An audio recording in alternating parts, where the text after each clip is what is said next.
Good morning guys, magluto ta karon sa atong pamahaw na atay noodles o corned beef na unsa nato ang ahos pag hiwa-hiwa og bombay. Ang atong noodles sagulan nato og cabbage o kaning repolyo para dili pod kanang dili pod kayo murag unhealthy o kaning maglami pod siya. After nato maghiwa sa atong mga lamas, mag-endam na nato kaning kaha kay dire ra ko mag-init sa ako ang noodles.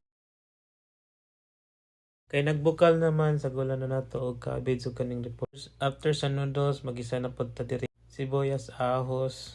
Ilunod na pod nato ning corned beef. Dali ra ni guys. Mikos-mikos na dali ra. Ug dinhi naluto nato ang noodles ug naa nato corned beef. Na ta.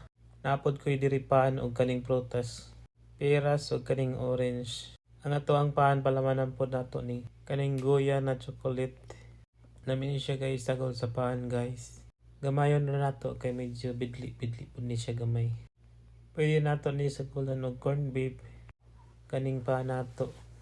Lami ni siya guys si combo. Kaning orange pod guys, refreshing ni siya kaon pagbuntag sayo. Mata guys. Kani di nga akong noodles halang-halang ni siya gamay guys. Kani pod ning peras guys, lami ni siya kapag pagbugnaw kay refreshing o crunchy. Ug say pa man sa buntag magtubig lang sa ta. Mga taga